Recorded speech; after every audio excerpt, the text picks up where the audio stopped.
Xeyirli olsun, Radyo Vəkili proqramı efirdə öz işinə başlayır və saatlarımız 18:00 keçirsə, Yurd FM-də xəbərləri də dinlədiksə, bu o deməkdir ki, artıq Radyo Vəkili proqramının da bir addımlığındayıq. Sizinlə mən Xəyal Orucoğludur və bugün də sizinlə Radyo Vəkildə vəkilimizlə danışacağımız və müzakirə edəcəyimiz məsələlər olacaq. Bugün nədən danışacağıq, nəyi müzakirə edəcəyik, ona keçməmişdən qabaq əvvəlcə istərdim ki, sizə öz vəkilimizi təqdim edim və daha sonra keçid alaq mövzumuza və əlbəttə ki, sizinlə müzakirə edəcəyimiz məsələyə.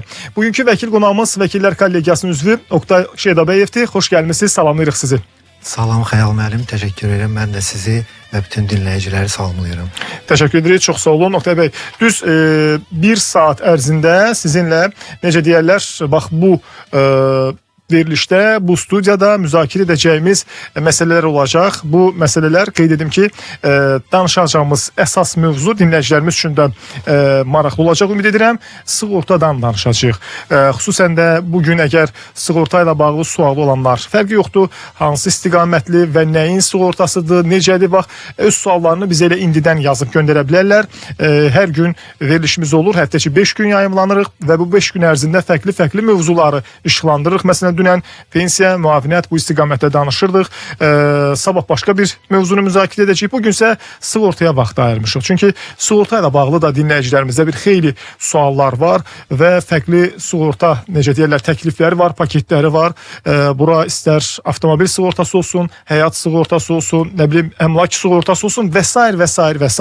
Ümumiyyətlə, gəlin əvvəlcə oradan başlayaq ki, bu sığorta etdirmək lazımdır. Bax, bu sualdan başlayaq, amma suala keçməmişdən qabaq istərdim ki, suallarımızı, sizin də suallarınızı gözlədiyimiz bir nömrə var. 099 6 907 907 bu bizim WhatsApp nömrəmizdir. Bax, bu sual, öz suallarınızı bax bu nömrədə gözləyirik. Yazın, burada səsləndirək. Suallar yazılı formada qəbul olunur. Səsli falan sual göndərməyin, çünki onu dinləmək kimi bir imkanımız olmayacaq canlı yayımda. Və eyni zamanda bizi sosial şəbəkədən izləyən izləyicilərimiz də öz suallarını yaza bilərlər. Hal-hazırda Yurd FM-in həm YouTube, həm TikTok səhifəsində, eləcə də Vaxt Medianın YouTube və TikTok səhifəsində bizi canlı izləyə bilərsiniz. Sığorta və bu istiqamətli sualları yazın gəlsin, cavabını Oqtay bəy bizə təqdim edəcək. Başlayaq oradan ki, sığorta ümumiyyətlə lazımlı bir nəsnədirmi? Buyurun buradan başlayaq. Lazımdır bizə sığorta etdirmək? Təşəkkür edirəm Xəyal müəllim. Sığortanın lazımlı olub olmamasından bağlı suala cavab olaraq mən onu bildirmək istəyirəm ki, yəni cavab burada ya hə ya yox olmalıdır. Hər bir şəxs, yəni bütün suala olan cavablarda kimi, hər bir şəxs özü üçün müəyyən etməlidir ki, hər hansı bir riski öz üzərində saxlamalıdır. Bəli. Və yaxud da bunun hansı bir məbləğ qarşılığında digər şəxsə ötürməlidir. Bildiyiniz kimi mən uzun müddət sığorta sahəsində çalışmışam və hazırki sualın səsləndirilməsində bir sığorta şirkətində geniş təcrübəyə malik olan şəxs kimi yox, sıravi bir vətəndaş kimi cavab vermək istəyərdim. Bəli. Yəni, bugünkü gündə biz təsəvvür eləyin ki, sığortaya hansı bir riski ötürəndə bunun qarşılığında ödəniş edirik. Bəli. Həmin o ödəniş, onun hüquqi adı sığorta haqqıdır. O sığorta haqqı ötürdüyümüz riskə nisbətdə Azərbaycan bazarında könüllü sığorta növü üzrə əgər biz müqayisə etsək, ötürdüyümüz riskin 2% həddindədir. Misal üçün, əgər 100 minlik öhdəliyi siz riski ötürürsünüzsə sığorta şirkətinə, bəli, bunun qarşılığında 12%-ni sığorta şirkətinə ödəyirsiniz. Yəni 100 minlikdirsə, ümumilikdə deyək, 100 min deməyək ki, 100 manatlıqdırsa 2 manat ödəyirsiniz, amma məsələn 100 manatlıq bir əşyanızı mı deyim, sığorta etdirmiş olursunuz, düzdürmü? Bəli, bəli. Mənim şəxsi təcrübəmdən misal üçün mən sizə bir misal gətirim. Təsəvvür eləyin ki, bir 100 min manat dəyərində olan avtomobildir. Bəli. Reallıqda baş vermiş hətta hadisədən mən misal gətirirəm. İndi aydındır ki, konfidensial qorumaq şərti ilə, tərəflərin adlarını və çəkməmək şərti ilə. Təsəvvür edin ki, bir 100 minlik, hətta 200 minlik avtomobil idarə etdiyiniz zaman, sizin şəxsi avtomobiliniz, bir yük maşını ehtiyatsızlıqdan gəlir avtomobilə zərər vurur, hərəkət zamanı zərər vurur və bir 50 minlik zərər dəyir avtomobilə. Bəli. təcrübə səsləndirdiyim halda bu bir şirkət maşını idi. Bildiyiniz kimi şirkətlər ilin əvvəlində büdcə formalaşdırır. Bəli. Və büdcədə həmin o şirkətin növbəti il ərzində xərclərini və gəlirlərini ehtimalını göstərir. Bəli. Və bir nəticəyə gəlir. Və bunu büdcə ilə hərəkətlər eləyir, çalışır ki, maksimal dərəcədə büdcədən kənarlaşmasın. Kənarlaşsa da belə nəticədə mənfəət hissəsinə nəticələnən hərəkətləri kənarlaşsın. Lakin belə olduğu halda siz təsəvvür edin ki, şirkətin maşının hadisəsi nəticəsində 50.000 manat məbləğində zərərlə üzləşir şirkət. Yəni bu 50.000 manat zərəri qarşılamaq üçün şirkət gərək digər büdcə maddələrinə aid olunmuş xərcləri azaltsın. Hansı bir yəni hiss ediləcək dərəcədə azalma etsin ki, avtomobilini təmir etsin. Bəli. Hətta əgər zərər vuran tərəf bildiyiniz kimi icbari sığorta növü üzrə bir hadisə üzrə əmlaka vurulmuş zərərlə bağlı sığortaçının öhdəliyi maksimal həddi 5.000 manatla məhdudlaşır bugünkü gündə Azərbaycan qanunvericiliyi ilə və o 50.000-nin 5.000 manat hissəsi yalnız icbari qaydada zərər vuran məsuliyyətini sığortalanmış sığortaçı tərəfindən qarşılanacaq və yerdə qalan 45.000 qalacaq onun üzərində. Yox, əgər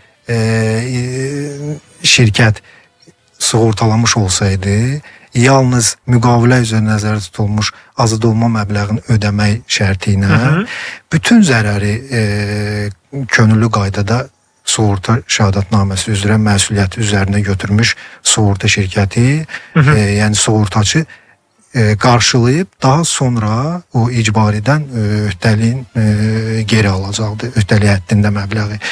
Yəni mən düşünürəm ki, belə bir misalla biz aydın, açıq bir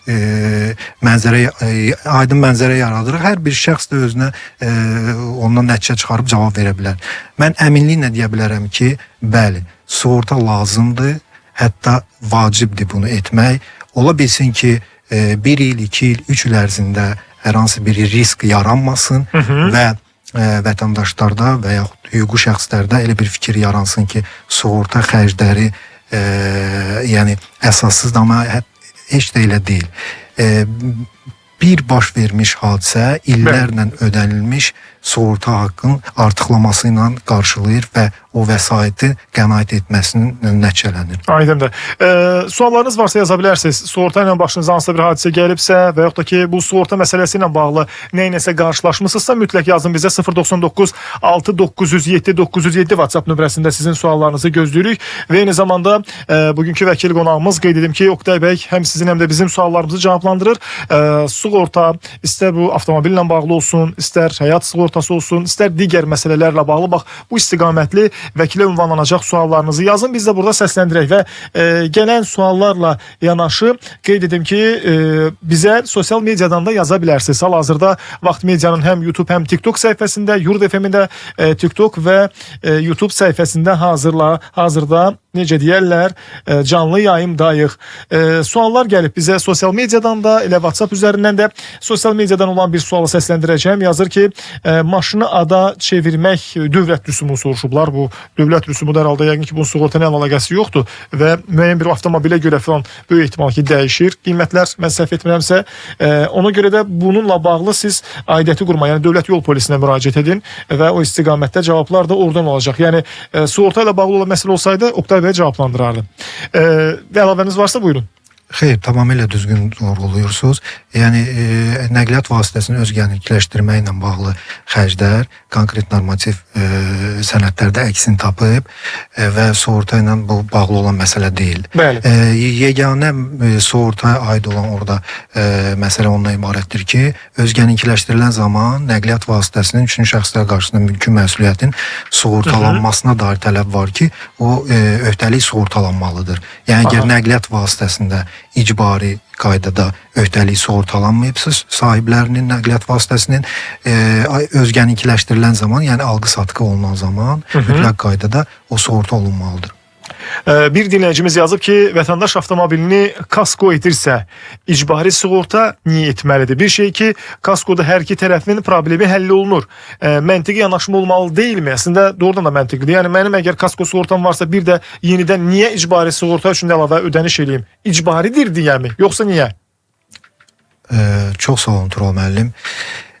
Xəyal müəllim üzrəm. Kökündən səhvdir bu yanaşma. Niyə? Çünki bizdə vətəndaşlar düşünür ki, icbari sığorta ilə könüllü sığorta eynidir. Bu belə deyil. Bəli. İcbari sığorta üzrə şəxs öz məsuliyyətini sığortalayır. Yəni özünün etdiyi hərəkət və ya hərəkətsizlik nəticəsində üçüncü şəxslərə vurulacaq zərərin Sığortalanması. sığorta haqqı ödəməklə riskini ötürür sığorta şirkətinə. Yəni siz misal üçün nəqliyyat vasitəsini idarə etdiyiniz zaman qayda pozuntusunu törədirsiniz. Bunun nəticəsində digər əmlaka və yaxud da Avtomobilə. şəxsin səhhətinə, sağlamlığına zərər vurursunuz. Bunun nəticəsində sizdə yaranacaq maddi öhdəlik icbari sığorta növü üzrə ötürülür sığorta şirkətinə. Bəli. Bir neçə il bundan öncə icbari sığorta növü üzrə baş vermiş hadisələrin təmzinlənməsində dəyişiklik baş verib. Yəni 2020-ci ilin noyabr ayına dək icbari sığorta növü üzrə baş verilən hadisələr zamanı zərər çəkmiş şəxs müraciət eləyirdi zərər vurmuş şəxsin sığorta şirkətinə. Bəli. Və zərər vurmuş şəxsin sığorta şirkəti müvafiq icraatı başlayırdı sığorta tələbi ilə bağlı. Yəni iş açırdı, qiymətləndirirdi zərəri, sənədlər toplayırdı və ödənişi eləyirdi zərər çəkən şəxsə. 2022-ci ilin noyabr ayından etibarən bu qayda dəyişib. Bəli.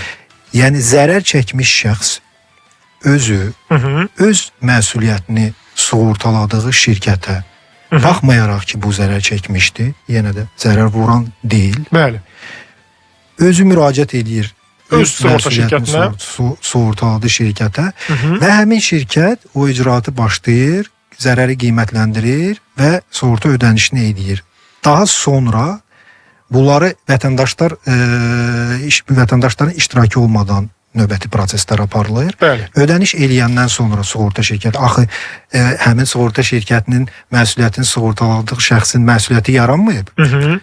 Ona görə sığorta şirkəti o sənədləri toplayandan sonra o sənədlər elektron qaydada icbari sığorta bürosunun informasiya sistemi vasitəsilə tələb yerləşdirir və tələbi zərər vurmuş şəxsin, üçüncü şəxslər qarşısında mülki məsuliyyətini sığortalanmış sığorta şirkətinə qarşı irəli sürür. Bəli. Və çox gözəl sistem yaradılıb icbari sığorta bürosunda. Burada heç bir sənəd kağız formatında sənəd dövriyyəsi olmadan elektron qaydada hər həftənin birinci günü lot donating formasında nəticələr elan olunur və hər bir tələbin qarşılığında zərər vurmuş şəxsin sığorta məsuliyyətini sığortalanmış sığorta şirkətinin hesabından zərər çəkmiş şəxsin sığortası, hansı ki o pulu vəsaiti ödəyib, xeyrinə vəsait tutulur. Bu ilə də məsələ bitmiş hesab edilir. Aydındır. Yəni ona Üzr istəyirəm, reklama keçid alacağıq. Qayıdacaq mövzu ilə bağlı əlavə suallarım da var və dinləyicilərimizdən gələn suallar da var. Sizin də yeri gəlmişkən sığorta ilə bağlı hər hansı bir problem yaşamısınızsa, ümumiyyətlə sığorta ilə bağlı sizi maraqlandıran məsələlər varsa bizə ünvanlaya bilərsiniz. Dinləyicilərimizdən gələn suallar var. 099 6 907 907 bizim WhatsApp nömrəmizdir. Bu nömrəmizdə sizin suallarınız yazılı olaraq qəbul olunur və bizi sosial mediadan izləyən izləyicilərimiz də öz fikirlərini, suallarını göndərə bilərlər. Yurd FM-in həm YouTube, həm TikTok səhifəsində hazırda canlı yayımdayıq. Eyni zamanda bizi Vaxt Medianın da YouTube və TikTok səhifəsində izləyə bilərsiniz. Göndərin suallarınızı, biz də burada səsləndirək. Hələlik isə vaxt reklamlarında. Radyo Vəkil Radyo Vəkili proqramı qaldığı yerdən davam edir və siz də öz suallarınızı bizə ünvanlaya bilərsiniz. Radyo Vəkildə bugün sığorta məsələsindən danışırıq və bu istiqamətli müzakirələrimiz də davam edir. Sığorta ilə bağlı suallarınız varsa ünvanlaya bilərsiniz. Bizim nömrələrimiz 099 6 907 907 bizim WhatsApp nömrəmizdir. Öz suallarınızı bizə göndərin. Biz də burada cavablandıraq. Həmçinin bizə suallarınızı sosial media üzərindən də yaza bilərsiniz. Bu dəqiqələrdə qeyd edim ki, Yurd FM'in hem YouTube hem TikTok sayfasında canlı yayımdayıq. Oradan da suallarınızı göndərə bilərsiniz. Eyni zamanda Vaxt Media'nın da YouTube və TikTok sayfalarında hazırda canlı yayımımız davam edir. Bir dinləyicimizdən gələn sual var. 1201 öz sualını ünvanlayıb. Biz o suala reklam arasında vəkilimizlə məsləhətləşdik və bununla bağlı bu suala bir ətraflı və detallı cavab verəcəyik. Ona görə də narahat olmayın. Sizin sualınızla bağlı vəkilimizə biz yönləndirəcəm bu sualın cavabını və sizə detallı şəkildə bu sualla bağlı cavab ünvanlanacaq. Biz az əvvəl kasko sığortasıyla ümumiyyətlə icbari sığorta məsələsindən danışırdıq Oktay bəy. Yeri gəlmişkən qeyd edim ki, bugün sığortadır mövzumuz. Sığortanı etmək lazımlı bir məsələdir. Ümumiyyətlə sığorta lazımlıdırmı belə bir sualla, mövzu ilə başlamışıq. Sualınız varsa yeri gəlmişkən siz də yazılı formada suallarınızı 099 6 907 907 WhatsApp nömrəsinə göndərin. Biz də burada səsləndirək. Misal üçün siz bir hissəsinə aydınlıq gətirdiniz, amma məsələnin bir özəl hissəsi qalıb. Amma ona keçməmişdən qabaq bir nüansda soruşum ki, deyək ki, məsələn, mən avtomobilimi kasko sığortası etdirmiş olsam, icbari sığorta etdirməyə bilərəmmi? Yəni bu kifayət edəcəkmi, yoxsa yox? Xeyr, kifayət etməyəcək. Bunlar tamamilə fərqli sığorta növləridir və qanunverici yalnız icbari sığorta növü üzrə əmlak öhdəliyin sığortalanmaq yəni məcburiyyətini qeyd edir. Bəli. Qanunda yalnız icbari sığortanın mütləq olması qeyd olunub və olmaması olmadığı halda cərimə olunması nəzərdə tutulub. Könüllü sığorta ondan fərqli olaraq adından da bəlli olduğu üçün bu könüllüdür. Hər bir şəxs sığortalaya da bilər, sığorta etməyə də bilər. Bundan öncə biz verilmiş sualın cavablandırılmasına mən bir hissəsinə toxundum. Yəni icbari sığorta növü üzrə təmizlənməklə bağlı. Yəni qısa qeyd edeyim ki, icbari şəxsin özünün törətdiyi qayda pozuntusuna görə, yəni qanun pozuntusuna görə digər şəxsə vurulmuş zərərlə bağlı həmin o vurulmuş zərərin müəyyən bir həddini qarşılayır. Bugünkü gündə 5000 manat məbləğində maksimal həddi bir. Yəni hətta 5000-dən artıq siz zərər vursanız, artıq hissəsi qalır sizin üzərinizdə. Buna görə icbariyə əlavə öhdəlik, yəni 5000 manatı aşan ödənişlə bağlı əlavə sığorta məhsulları var. Onu sığortalamaq olar öhdəliyi. O ki qaldı kasko. Kasko könüllü sığorta olaraq yalnız və yalnız şəxsin özünün sığortaladığı əmlaka vurulmuş zərərlə bağlıdır. Yəni həm özününkünün, həm də başqa qarşı tərəfin əmlakını. Yalnız özünün. Yalnız özünün. Öhdəlik icbaridədir. Yalnız özünün. Yəni öz maşınını şəxs sığortalayır və digər şəxslərin ona vurulacaq zərərini sığorta şirkəti qarşılayır. Sığorta şirkəti ödəyir. Bəli. Bu zərəri yalnız üçüncü şəxslər vura bilməz. Şəxsin özü də vura bilər avtomobilin zərəri. Misal üçün hansı bir qayda pozuntusunu törətdi, təqsirkar oldu və tək başqa maşına zərər dəymir axı. Öz maşınla vurub onu. Öz maşınla dəyər. Yəni bu sualın cavabı buradadır. Yəni icbari əgər qanun pozuntusunu törətməsinizsə, üçüncü şəxsə zərər vurmuşsa, yalnız üçüncü şəxsə vurulmuş zərəri qarşılayır. Könüllü sığorta üzrə fərq etməzsiniz, təqsirkarsınız və yaxud da zərər çəkən şəxsiz, sizin sığortalanmış əmlaki, yəni sığorta predmeti olan avtomobilin əgər kaskodan danışırsa, vurulmuş zərər qarşılayır. İndi daha öncə qeyd etdiyim dəyişikliklə bağlı, nəyə görə qeyd etdim ki, 2022-ci ilin noyabrından etibarən icbari sığorta növü üzrə təmizlənmə qaydasında dəyişiklik olub. Bu dəyişiklik özlüyündə bu kimi, misal üçün, çaşqınlığa biraz çaşqınlığı daha çox artır. Çünki əvvəl müraciət eləyirdi zərər vuran şəxsin sığortaçısına. Bəli. İndi zərər çəkən şəxs öz sığorta şirkətinə müraciət eləyir və zərəri qarşılayır. Elə olan halda artıq suallar da yaranır ki, bəs hətta mən sığorta şirkətindən bunu aldım, öz sığorta şirkətindən icbari qaydada olmuş. Burada kasko nəyə lazımdır? Lazımdır kasko. Dediyim kimi məbləğ məhdudiyyəti yoxdur. Kaskoda müqavilə şərtləri ilə təmizlənir, qanunla yox. Və ən əsası təqsirkar olub olmamasından fərqli olmayaraq kasko qaydasında sığortalanmış əmlak vurulmuş zərər qarşılanır. Hətta atılmış, düşmüş əşya ola bilər. Binanın üzərindən üzlük qopub düşüb o da qarşılanır, hə? Bəli, yəni daş düşdü maşının üstünə, qırıldı pəncərəsi. Təbii fəlakət nəticəsində. Təbii fəlakət falan hamısı kaskonun içərisində daxil. Nəticəsində müxtəlif sığorta riskləri var, hansılar ki, Bəli. kasko yəni kasko sözü elə o deməkdir ki, bir neçə risk toplanılır, bir paket formasında sığortalanır. Aydındır. Demək ki, bu icbari sığortadan əsas fərqi buradadır. Yəni şəxs özünü kənar deyək ki, risklərdən sığortalamış olur. İcbari sığortada isə bir növ başqasını özündən sığortalamış olur. Yəni mən sizə bir yanlış etdim, bir səhv etdim, yəni bir qayda pozuntusu etdim. Sizin avtomobilinizi əzdim. İcbari sığortam olduğuna görə sizin avtomobilinizi o sığorta şirkəti təmin etmiş olacaq. Yəni belə qısa bir demiş olsaq. Maraqlı bir məsələlərdən əslində biri də nədir? Yeri gəlmişkən suallarınızı ünvanlaya bilərsiniz. 0996 907 WhatsApp nömrəsində sizin suallarınızı gözləyirik və bir maraqlı bir nüans da nədən ibarətdir? Bəzən bu sığorta şirkətlərinin ödədiyi pulla bağlı. Deyək ki, kimsə kimisə avtomobilini vurub, əzib və yaxud da ki, kimsə gəlib mənim avtomobilimi vurub, əzib, misal üçün. Gəlir, baxır, sığorta şirkəti bir qiymətləndirmə aparır. Məsələn, elə bir məqam və yaxud da ki, elə bir detalı görürsünüz ki, qiymətləndirir ki, baxırsınız ki, bu əslində qiymət bu deyil. Məsələn, qiymət deyək ki, misal üçün 1000 manatdır, amma o da deyir ki, məsələn 500 manat yazılıb ora. Fikirləşirsiniz ki, siz bu sığorta haqqı ilə bu avtomobilin təmirini, necə deyərlər, əvvəlki vəziyyətini gətirib çıxarda bilməyəcəksiniz. Bax, belə olan halda neyniyək? Əgər sığorta şirkəti qiymətləndirməni düzgün aparmayıbsa, belə olan halda şəxs kimə, hansı formada şikayət edə bilər ki, qiymətləndirmə düzgün aparılsın? Çox sağ olun suala görə. Əslində ən geniş yayılmış mübahisələr bu qiymətləndirmə ilə bağlı olur. Sığorta şirkətləri və zərər çəkmiş şəxslər arasında. Bununla bağlı qanunvericilik konkret addımları bir-bir təmzinləyir.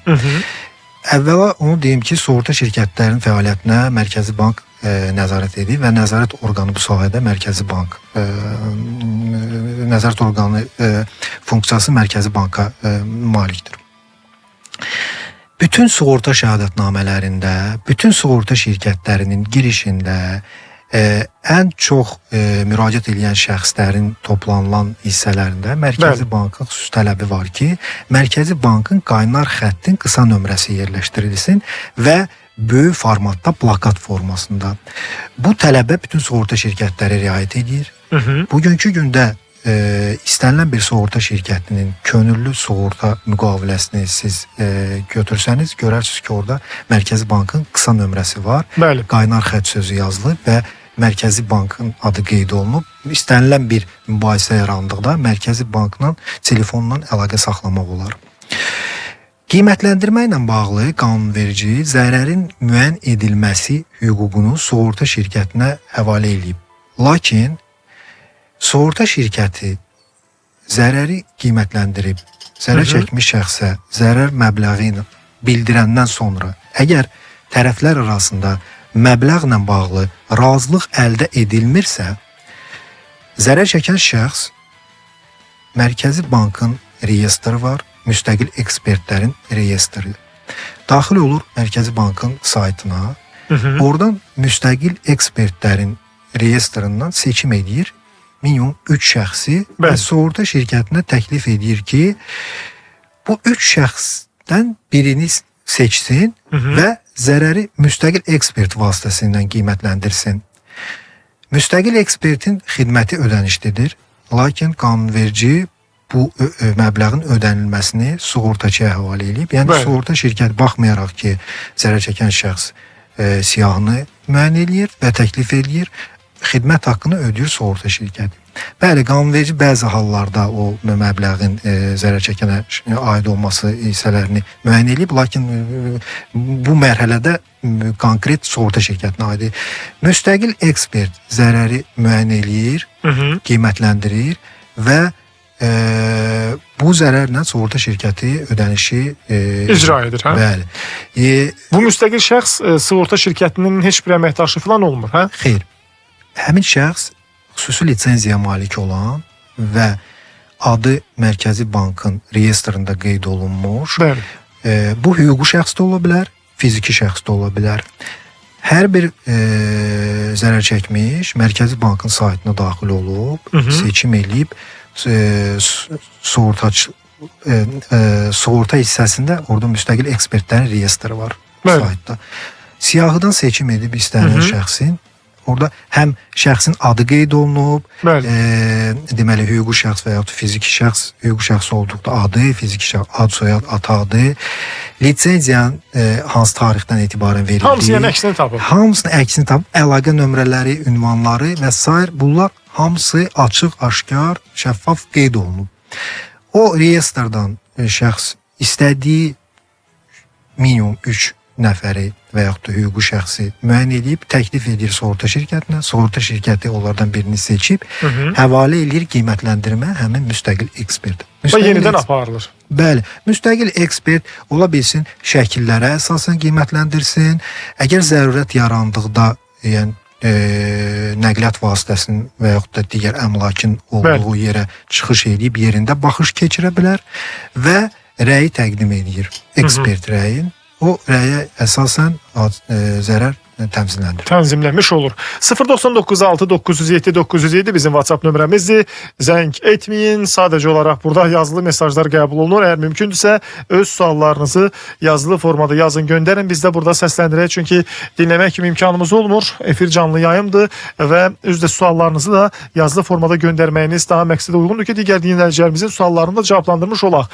Bugün bizim vəkil qonağımız, Vəkillər Kollegiyasının üzvü Oqtay Şedabəyovdur və o həm sizin həm də bizim suallarımızı cavablandırır. Sığorta ilə bağlı hansı bir problem yaranıbsa, hansısa bir məsələ sizi maraqlandırırsa, vəkilimizə öz sualınızı yaza bilərsiniz. Suallarınızı yazın, biz də burada səsləndirib cavabını almış olaq. Yeri gəlmişkən biz hal-hazırda sosial media üzərindən də izləyən izləyicilərimiz var. Yurd FM-in həm YouTube, həm TikTok səhifəsindən, həm də Vaxt Medianın YouTube və TikTok səhifəsində hazırda canlı yayımdayıq. Sığorta ilə bağlı olan sualları bugün cavablandırmağa çalışırıq və əlbəttə ki, dinləyicilərimizdən gələn bir xeyli bu istiqamətdə fikirlər də var. Yeri gəlmişkən Oqtay bəy, bir məsələni də soruşum. Çünki biz daha çox icbaridir deyə sığorta deyəndə sırf avtomobilin sığortasını bir növ ağlımıza gəlir daha çox. Yəni avtomobilin sığortalanması, bu istiqamətdə görülən hansı bir tədbirlər, risklər və s. Amma bir digər sığorta da var. Deyək ki, misal üçün biz xaricə səfər edəndə və ya turist kimi, bir qonaq kimi arası gedəndə bir də bizim özümüz də sığortalanırıq hansı bir formada, düzdürmü? Məsələn, bu sığortaya nələr daxildir? Məsələn, deyək ki, bir çamadanımız mı itsə, bu sığortaya aiddir, yoxsa özümüzün başımıza nəsə bir iş gəlsə və ya onun miqdarı nədən ibarətdir? Misal üçün deyək ki, avtomobilə bir nəsə olanda icbari sığortada bəlli bir rəqəm var, 5000 manata qədər. İndi məsələn, Allah eləməmiş kimsə getdi xaricə, orada yıxıldı, ayağını əzdi. Misal üçün, belə olan halda həkimə müraciət etməli oldu. Bax, onun hansı hissəsi ümumiyyətlə qarşılanırmı o hansı bir hissəsi sığorta şirkəti tərəfindən? Çox sağ olun suala görə. Bu sığorta növü özlüyündə icbari sığorta növü deyil. Lakin bildiyiniz kimi bugünkü gündə səyahətlə bağlı viza verilməsinin tələbi olan ölkələr viza vermək üçün tələb olunan sənədlərin siyahısına sığorta şəhadətnaməsinin olmasının tələbi qeyd olunub. O baxımdan əksər ölkələrə səyahət edən şəxslər o sığortalayır. Sığortalanıb gedirlər. Bəli, bəli. Bu sığorta növü özlüyündə bir neçə şərtləri ola bilər. Bu, yalnız tibbi xərclərin sığortası ola bilər. Əlavə olaraq şəxsin yükünün tutalım ki, itkisi ilə bağlı risklərin əlavə oluna bilər. Bəli, yəni o əlavə oluna bilər şərtlərə. Hətta təyyarənin və yaxud da reysin gecikməsi ilə bağlı şərtlər nəzərdə tutula bilər şəhadətnamədə və digər deməli həmin sığorta növü üzrə sığorta şirkətinin qaydaları çərçivəsində mümkün olan bütün riskləri sığorta şirkəti üzərinə götürə bilər. Məbləğ minimum nədən başlayır? Yəni ən sıfırı nədən başlayır? Minimum bu olmalıdır. Deyək ki, o viza tələb edən ölkələr minimum nəyi şərt kimi qoyurlar? Məsələn, bəllidir ki, icbari sığortada misal üçün avtomobildə minimum 5000 və yaxud da ki, olmalıdır. Yəni bir tələb var. Onların tələbi nədən başlayır əlavələrsiz? Tibbi sığortadan mı yoxsa necə? Minimum tələb səfirliklər tərəfindən 20.000 avro məbləğində qoyulur. Bu məbləğlər dediyim ki, müxtəlif ola bilər. İndi kimsə müraciət edib sığorta şirkətindən daha çox məbləğdə oluna bilər. 50.000 avro sığortalayan şəxslər olur, daha çox sığortalayan olur. Həmin o sığorta müqavilələri üzrə könüllü qaydada təmizlənir bunun məbləği. Sığorta, yəni öhdəliyinin məbləği, sığorta məbləği adlandırılır o məbləğ qanunda və müqavilədə. Maksimal həddi yoxdur. Tərəflər arasında razılaşdırılır. Yeganə bir halda toxunum ki, həmin müqavilə üzrə şərtsiz azadolma məbləği və yaxud da bu şərtli də ola bilər. Yəni franşiza dediyimiz nəzərdə tutula bilər. Hansı ki, hər hansı bir sığorta şirkətində öhdəlik yaradan sığorta hadisəsi baş verdikdə zərər məbləğinin sığorta şirkətinə aid olmayan hissəsi bu adətən 50 avro civarında olur. Bəli. Bu müqavilədən asılı olaraq fərqləndirilə bilər. Dəyişir yəni. Və tələb əsas tibbi xərclərlə bağlıdır. Yəni qəfildən baş vermiş hadisə nəticəsində şəxs tibbi xərcləri yəni ödəyə bilməsin sübutu kimi qəbul olunur bu səfirliklər tərəfindən. Digər o qeyd etdiyim hallara, yəni risklərə bagajın itkisidir, təyyarənin gecikməsidir, heç bir şərtlər yoxdur. Onu əlavə olaraq şəxslər özləri, əgər sığorta şirkətinin qaydaları icazə verirsə, əlavə ödəniş qarşılığında bunu edə bilər. Dinləyicilərimizdən gələn suallar var. Bizə sığorta ilə bağlı yer gəlmişkən suallarınız varsa yaza bilərsiniz. Vəkil qonağımız, Vəkillər Kollegiyasının üzvü Oqtay Şeydabəyevdir. Ona öz suallarınızı göndərin. 099 6 907 907 WhatsApp nömrəsində bu suallarınızı gözləyirik. Bir dinləyicimiz yazıb ki, bizim maşını vurmuşdular. Biz sığortanın məbləği ilə razılaşmadıq və sığortanın bizə təklif etdiyi müstəqil eksperti seçdik. Müstəqil ekspert 3200 manat zərər hesabladı. Ancaq sığorta deyir 2200 manat pul verdi. Bu necə olur? Yəni 1000 manat əskiyinə pul verib. Hansı ki, müstəqil ekspert isə 1000 manat ondan daha çox xərc çıxdığını qənaətinə gəlib.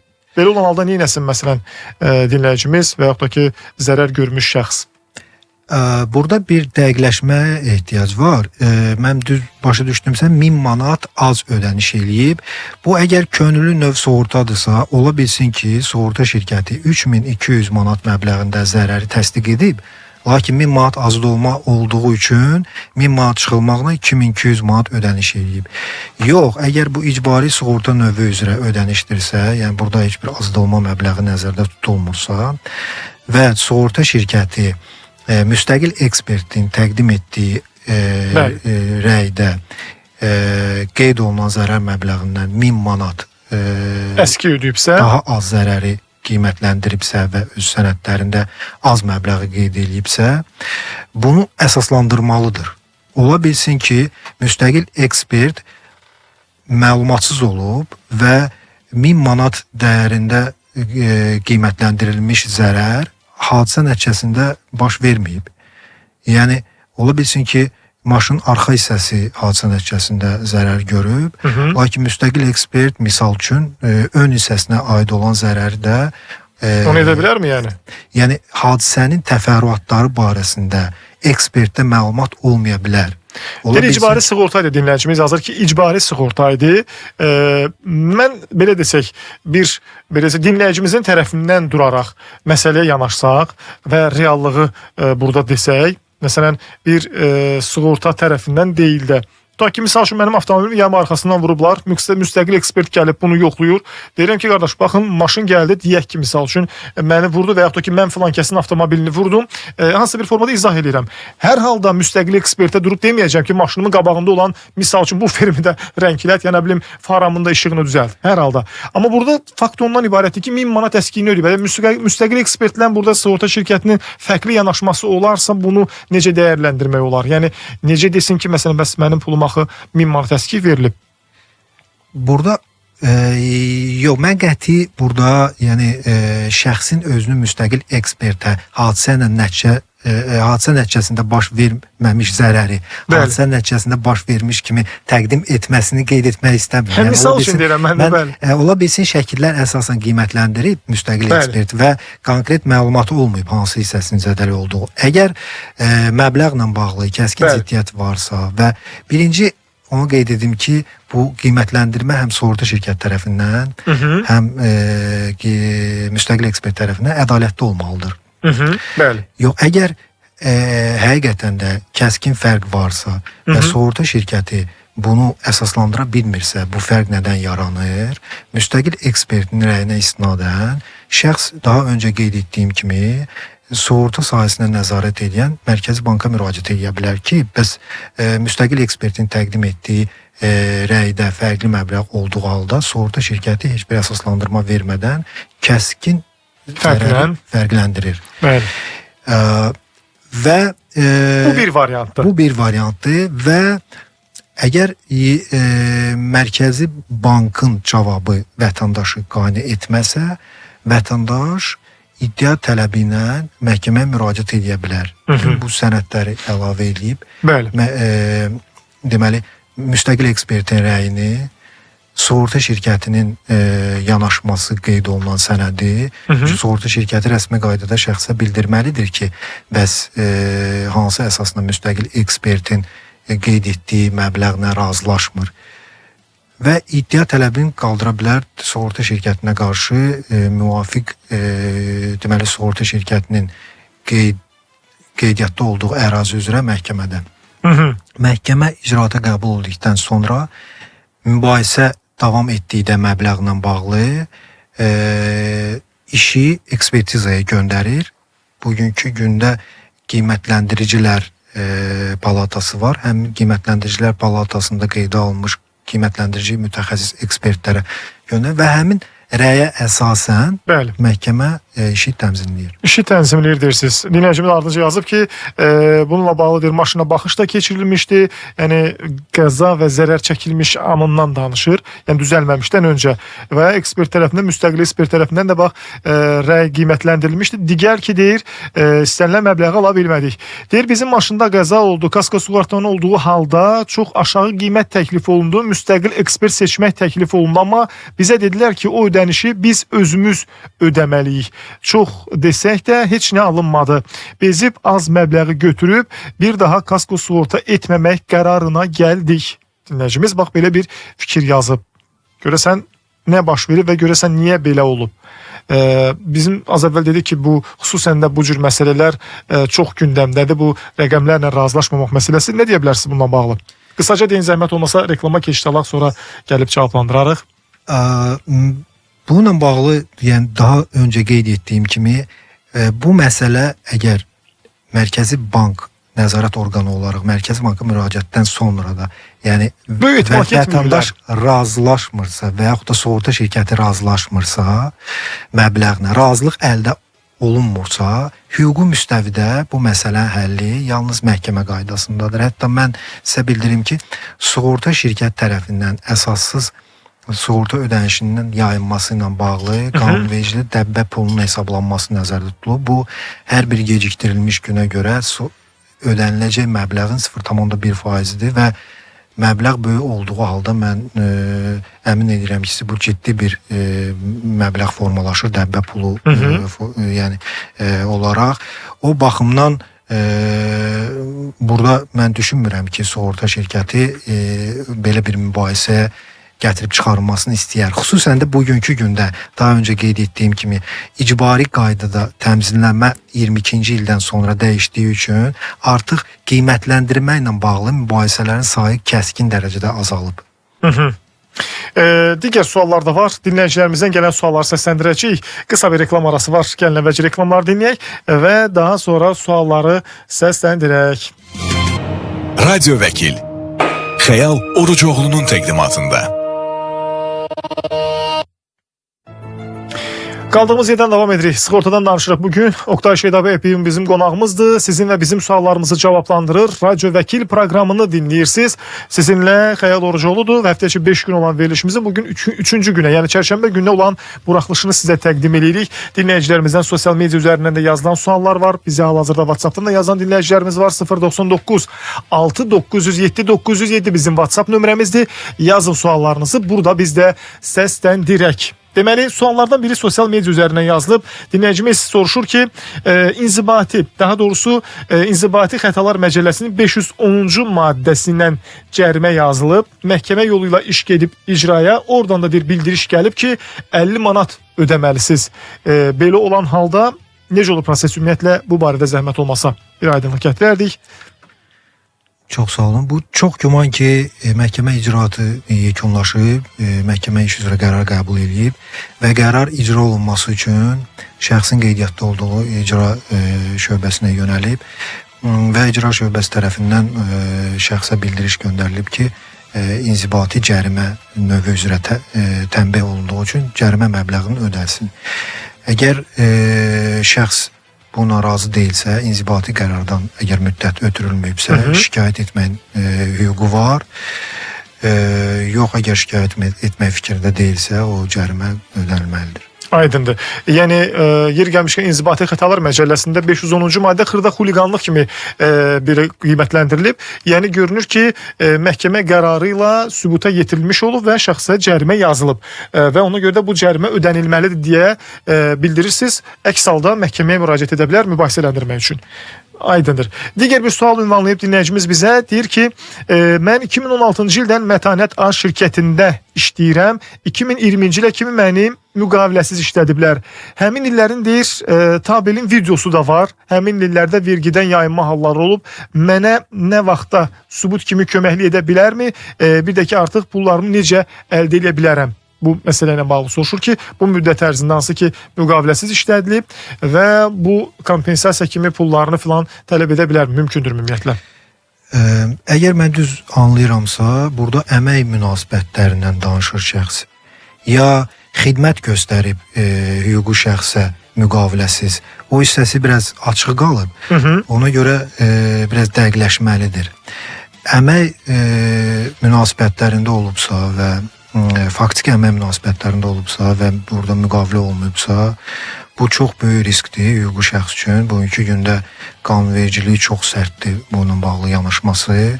Müəyyən say müəyyən eləyir, o sayı artdığı halda hətta burada cinayət məsuliyyəti də yarana bilər. O baxımdan çox sərtdir qanunvericiliyi bugünkü gündə.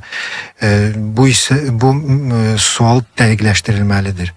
Ola bilsin ki, o müqavilə əsasında xidmət göstərirdi. O göstərdiyi xidmətin deyir ki, müqaviləsiz xidmət göstərmişəm. Yəni müqaviləsiz işləyib, amma tabel filan olub. Yəni müəyyən bir cədvəl filan olub. Bilmirəm, indi müqaviləsiz olduğu halda bu tabel necə tərtib olunub və yaxud da ümumiyyətlə bu mümkündürmü?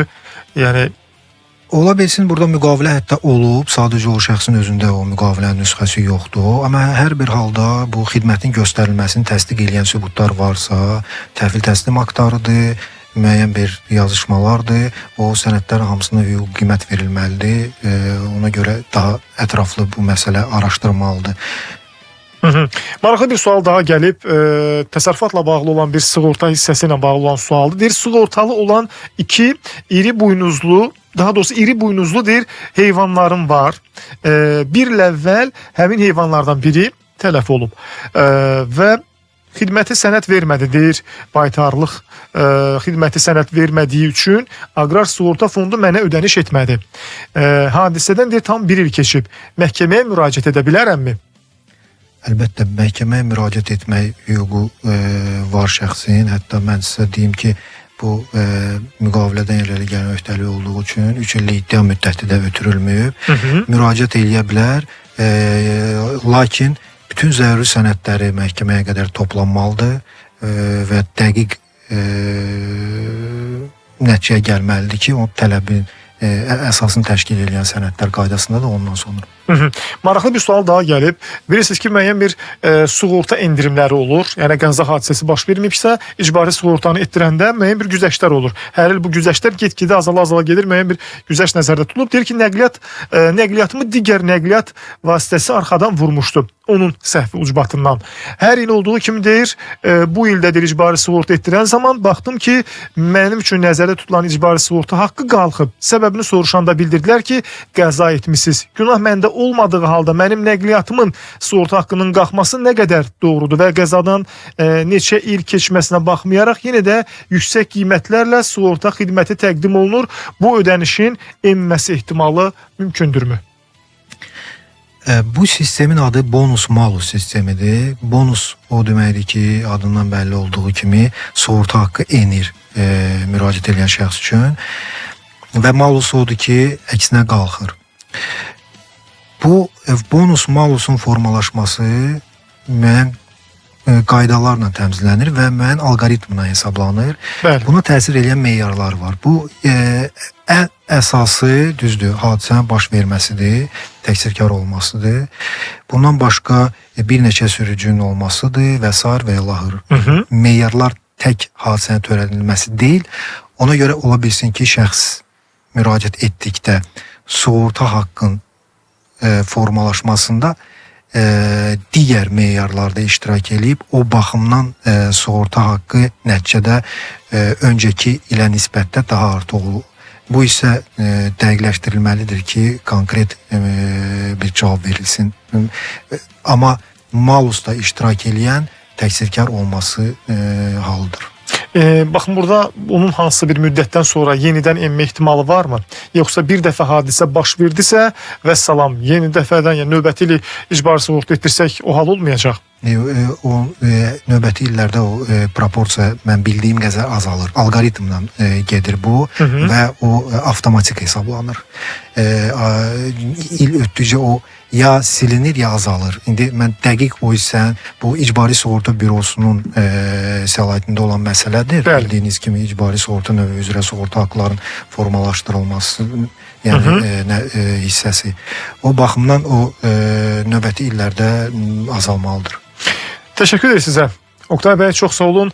Gəldiniz, suallarımızı cavablandırdınız. Minnətdarıq sizə və sığorta ilə bağlı bir xeyli, necə deyərlər, məlumatlı olmuş olduq. Sizin sayənizdə təşəkkür edirik sizə bir daha. Minnətdarıq.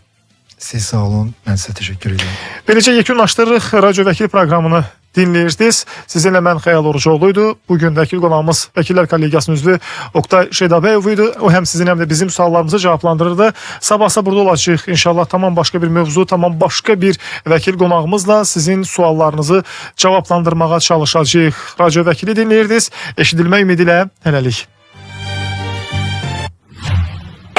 Yurd FM'de Radyo Vekil.